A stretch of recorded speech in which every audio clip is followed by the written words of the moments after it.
welcome to a reader's history of science fiction. I'm Alex Howe, and this is episode 9, the Dystopia Classic. A dystopia is the opposite of a utopia.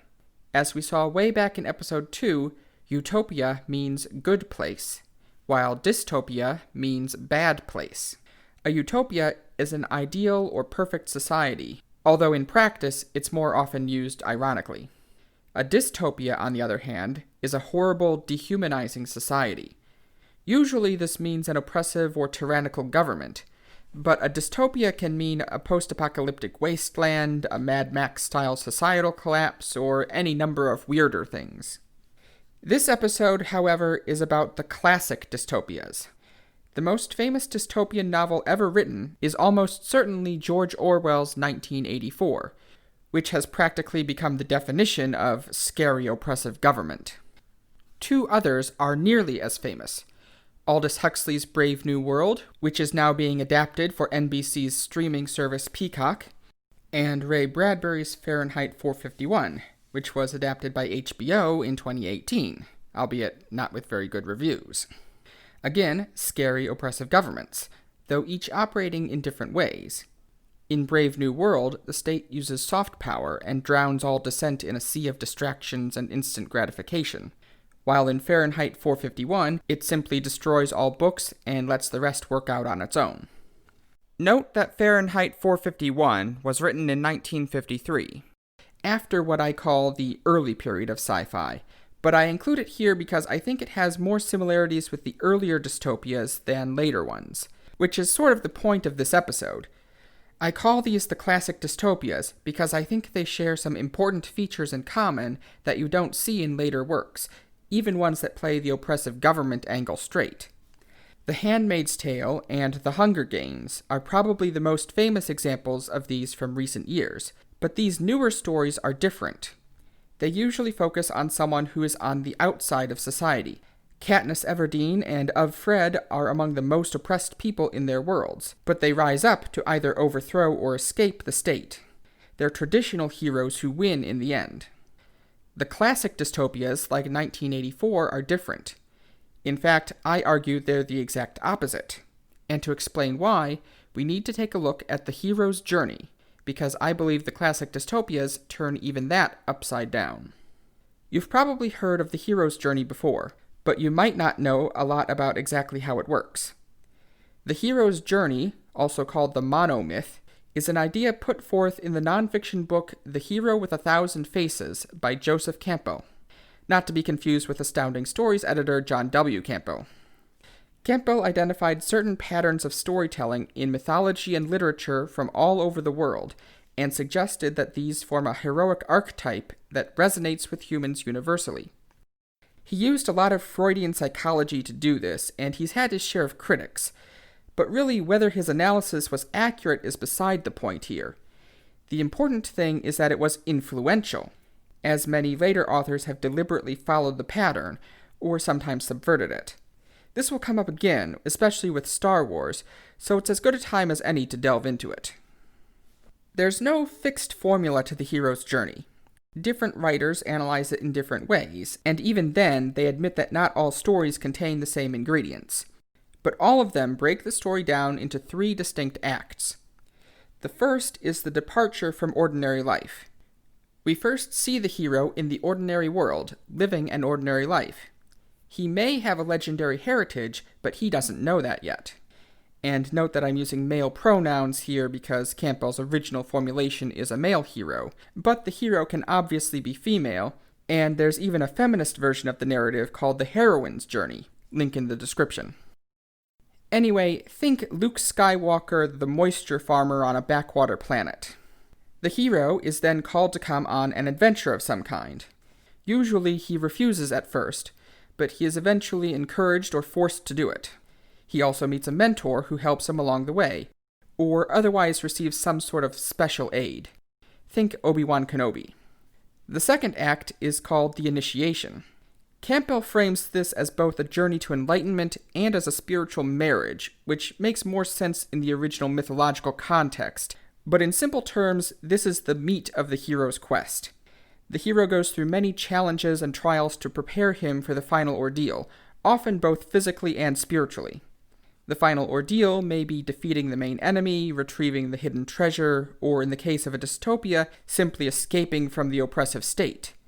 Whatever the hero needs to do to achieve his main goal. And the third act, of course, is the return to the ordinary world. In practice, this is usually the shortest of the three acts, unless, like Odysseus, there's a whole other adventure to be had on the return trip. This is where the hero returns home triumphant and rejoins with ordinary life. This may be in a position of honor or power. Think in the original Star Wars of Luke and Han receiving medals from a seemingly victorious rebellion. Or it may be back to the quiet life he enjoyed before, like Bilbo Baggins. I'm going through all this because I believe it is crucial to understanding the classic dystopias. For my part, I think there's some truth to the hero's journey. I think it's a narrative archetype that has a lot of widespread appeal. So even though Campbell didn't write The Hero with 1,000 Faces until 1949, after most of these books were written, I think it's fair game. Except that the classic dystopias seem to turn this on its head. The hero in those stories is someone distinguished, even powerful, and he doesn't win in the end, but is defeated by the all-powerful state, physically and spiritually, in the most crushing way possible. I actually wrote a long essay on my blog about this, which you can read if you want to hear more, but my thesis is that the classic dystopias are an inverted hero's journey, with someone who starts at the top and then falls to the bottom in an ultimate defeat. I won't go into all the details here, but I'll tell you the parts that really solidified it for me.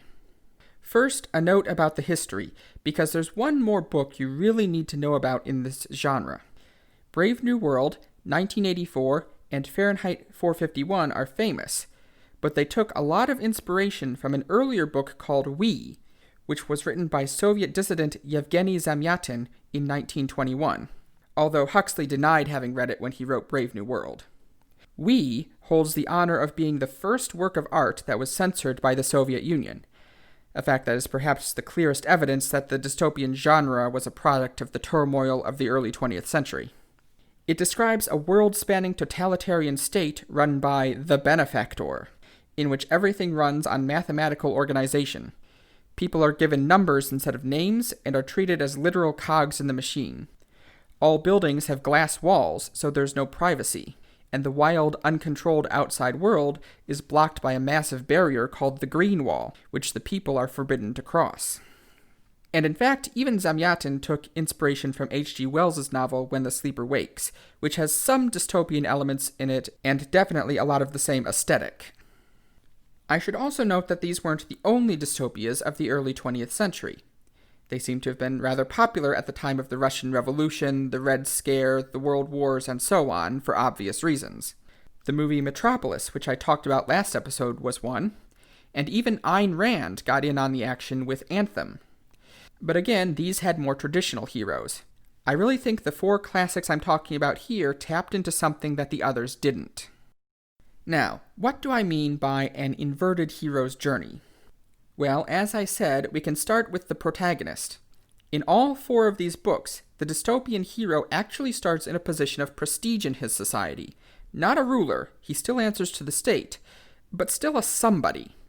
Imagine if Katniss were from the capital instead of the poorest district in Panem, but still railed against the Hunger Games. Imagine if Fred were the commander's wife, but still came to despise the abuse of the handmaids for their own sake. I think it gives the story more impact that way, but it's not a traditional hero. 1984's Winston Smith is a party member, not a prole or worker, and he's one of the people who rewrites history for the party. He's not high up, but he's one of the few people who can not only see the real truth, but influence it, if only on a limited level. And that's something else that's common to the dystopian hero. They are all involved in spreading the state's version of reality, meaning they're close enough to the truth to see through the propaganda. Brave New World's Bernard Marx is in charge of the world state's brainwashing program. Fahrenheit 451's Guy Montag burns books for a living, a respected profession in his world, and we later learn he is one of the few people with very limited privileges to read books. The protagonist of We, D503, is the chief engineer of the Integral, the one state's first interstellar starship that they're going to use to take over the universe. In short, the dystopian hero starts as someone important and then undergoes a tragic fall. The three-act structure is still there, though. In the first act, the hero departs from the safety of his quote-unquote ordinary world. He hears a call to rebellion, sometimes from without, but more interestingly, sometimes from within. Think Winston Smith as he goes into a fugue state and writes "Down with Big Brother" in his diary over and over again without even knowing why. And the hero meets a mentor, another dissident who's been around the block a few times. Thus committed, they journey on the road to rebellion, which is the second act. The second thing that clinched this idea of the inverted hero's journey for me is the climax of the story at the end of the second act, the ordeal where the hero achieves his goal. Except this time, he fails. I was especially intrigued by what Campbell called the meeting with the goddess. This is where the hero meets a character, usually female, who grants him the object of his mission. Of course, the goddess doesn't have to be female or even a person. I've seen an analysis of the first Thor movie where the hammer is the goddess, and the meeting with the goddess is when it finally judges Thor worthy and he gets his power back. For that matter, many analyses of the hero's journey don't include the meeting with the goddess at all. But I think it's key here because once again, the classic dystopias turn it on its head. In each of these 4 books, there is what I call the meeting with the devil, a scene where the hero is confronted by the ruler of the state, or a representative of the ruler, and told in starkest terms that his quest is hopeless and doomed to fail because the state is unstoppable. As O'Brien tells Winston, quote, "If you want a vision of the future, imagine a boot stamping on a human face. Forever." And I encourage you to read the whole scene. There's a lot more to his speech, and it's powerful stuff. Thus, at the end of the second act, the hero is dealt a crushing and irrevocable defeat. The third act, again, is the return. The hero returns to his ordinary life, truly reformed, his will to fight not just broken, but erased. Granted, Brave New World goes a little astray here, and Fahrenheit 451 even more so. Like I said, there's no strict formulation, but again, I think 1984 has the purest example. As O'Brien tells Winston, the party cannot tolerate dead martyrs nor the resentfully obedient. He must love Big Brother. Thus, his defeat takes on a horrifying spiritual dimension that you rarely see elsewhere. And as a final note here, I'm including Fahrenheit 451 in this part too, even though it sort of has one foot in both worlds. It has both the meeting with the devil and Guy Montag successfully escaping the oppressive state. I think this is because, at his core, Bradbury was an optimist. He wrote on dark subject matter like Fahrenheit 451 as a warning to society, but he was also careful to show the way out. So, where do the classic dystopias fit into the history of science fiction?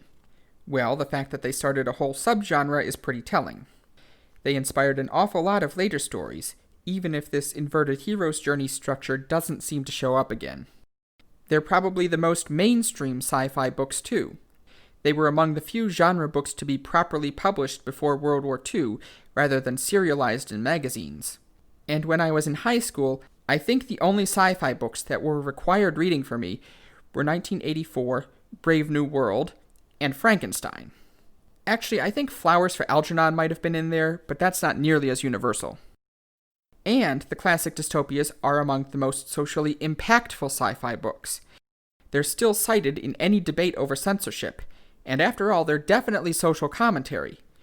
Not so much a commentary on where society is, but rather a warning about where it's going. A warning that for many people still rings true today. This has been A Reader's History of Science Fiction. This podcast is available pretty much anywhere you listen to podcasts, along with my website, sciencemeetsfiction.com. Please like, subscribe, thumbs up, whatever. There's probably a button somewhere on the screen for you to click for things like that. And I've included a link to my longer essay on the inverted hero's journey in the description. My book recommendation of the episode is 1984 by George Orwell. Each of the authors I've mentioned has their strengths and weaknesses. There are some aspects I like about how each book handles the storyline, but I think Orwell is the one who best nails the hopelessness and futility of the dystopian world. and there's a reason his book is the most famous of the four. And as a final note, I should mention that all of these books have some sexual content. Not a lot, nothing that makes them inappropriate for high schoolers, obviously, and even then not so much for Fahrenheit 451. But this is actually a plot point, because the state recognizes that sex is one of the most powerful forces of the human condition, which it must tame or control in order to rule. Just be aware that these books will be more appropriate for older teenagers than younger kids. The next episode will be the final one exploring this early period of science fiction before we move on to the big-name authors who got their start in the Golden Age. In that episode, we'll be exploring two authors who wrote on the most spiritual level of any in this period, even though they were deeply at odds with each other: Olaf Stapledon and C.S. Lewis. Thanks for listening.